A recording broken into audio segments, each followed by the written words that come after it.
How do y'all do this? Good thing I'm getting rid of these.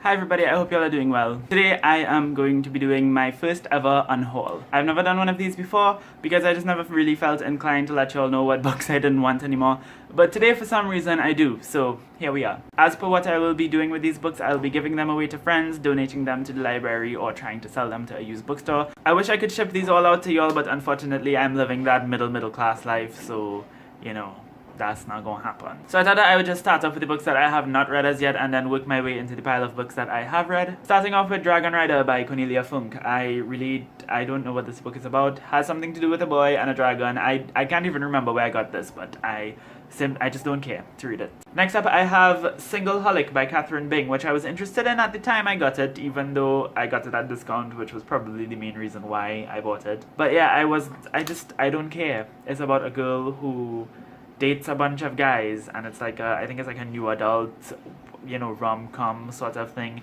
Not really my cup of tea. I then have Oz, the Complete Collection Volume 1, which consists of the first 3 novels in the Wizard of Oz series. While I am interested in it, and while I did like the, you know, the classic Oz movie, I don't care that much to read the entire series, and if I do, I guess I could just find copies online. I don't really need to have this physical copy, and if I read this, then I'll probably want to get the rest of them, and you know, that's just money and space that I don't have. We then have Splendors and Glooms by Laura Amy Schlitz, which is like a middle grade spooky horror novel about these kids that are used as puppets. It sounds very interesting, but I don't care. I have The Inventor's Secret by Andrea Kremer, which kind of was popular a couple years back on BookTube, and it is a steampunk, fantasy, historical fiction type of thing. I bought this back when I thought that I would have been into steampunk, which I still don't know because I haven't read any steampunk, but I don't think if I want to read any steampunk, I will start off with this one because I don't really care to read it. Then we have Just One Year by Gail Forman, which is the companion to Just One Day. I read Just One Day a couple of years back, but I didn't think it was that great, but I still went ahead and bought the companion, thinking that it would be like a sequel, like I knew it was going to be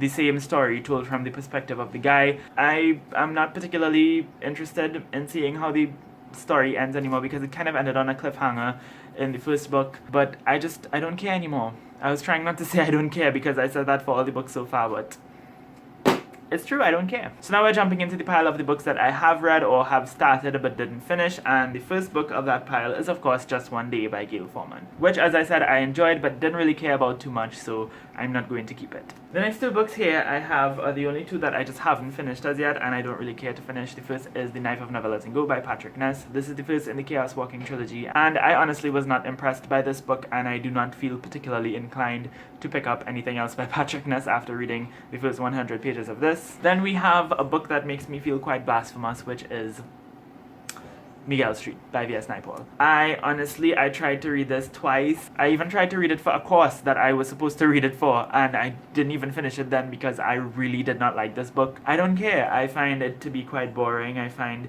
the characters to be uninteresting. I don't think it's this big literary masterpiece that people make it out to be. If I want to get back to it, which I probably will because this is a book that is kind of like a staple in Caribbean and Trinidadian literature, I have a copy of it on PDF and there's copies at the library, and it's really not something that I feel inclined to keep, so it's going. The next 3 books I'm getting rid of, it kind of breaks my heart to do so, and they are the Divergent trilogy by Veronica Roth. I honestly have debated for a very long time as to whether I want to keep these books or not, and I still am unsure. I might end up still keeping them because this is a very sentimental series to me because it's one of the first series slash books slash anything that got me into reading. So it really holds a special place in my heart, but I feel like I'm holding on to it for sentimental reasons more than like I actually enjoyed it. And I did enjoy the series. I had a couple issues, especially with these 2 books. I don't feel like I needed to take up space on my shelves, and if I ever feel like going back to it, I could always go and get copies out of the library. Next up is a book that I liked, but I just don't care enough to keep anymore, and that is Lost and Found by Brooke Davis. I mentioned this a few times. It's a really cute road trip story about this girl who loses her mom, and these 2 older adults kind of take her under their wing, but it had some very problematic issues. The writing was good, but it wasn't all that at the same time. But yeah, I'm not inclined to keep this anymore, and I feel like somebody else will appreciate it more than I did, so Next up, we have a book that I have no problem getting rid of, which is The Boy in the Striped Pajamas by John Boyne. I've been holding on to this way too long, and I didn't like this book. You all know how much I hated this book. It was absolute trash and an absolute waste of my time, so I'm not keeping it. The next book I will be getting rid of is a book that I enjoyed, and it is Some Girls, Some Hats and Hitler by Trudy Cantor. It is a memoir that is set during World War II, and it follows a Jewish woman in Austria. I liked it, but you know, it just doesn't really leave that much of an impression on me, and I've been holding on to it way too long, and I feel like somebody else will enjoy it more than I did. So then we have 172 Hours on the Moon by Johan Harstad, which I mentioned in my last video. It's a horror novel that I enjoyed, but I don't feel like rereading because it scared the shit out of me. And I have a cousin who likes horror, so I might most likely just give this to her. Hopefully she likes it as well. And the final book I have in this unhaul is a book that I really enjoyed, but I honestly don't really feel like keeping this copy because it's just tattered and very not nice. I would rather buy a better copy of it one day. It is The Absolutely True Diary of a Part-Time Indian by Shimon Alexi. I don't like this glossy cover.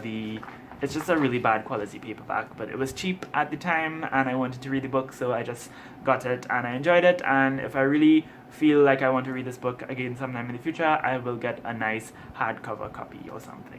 And that's it for my first ever unhaul video. If you have any thoughts on any of these books and you'd like to leave them in the comments down below, feel free to do so. Thank you all so much for watching. I hope you have a lovely, lovely day, and until next time, inshallah, keep reading.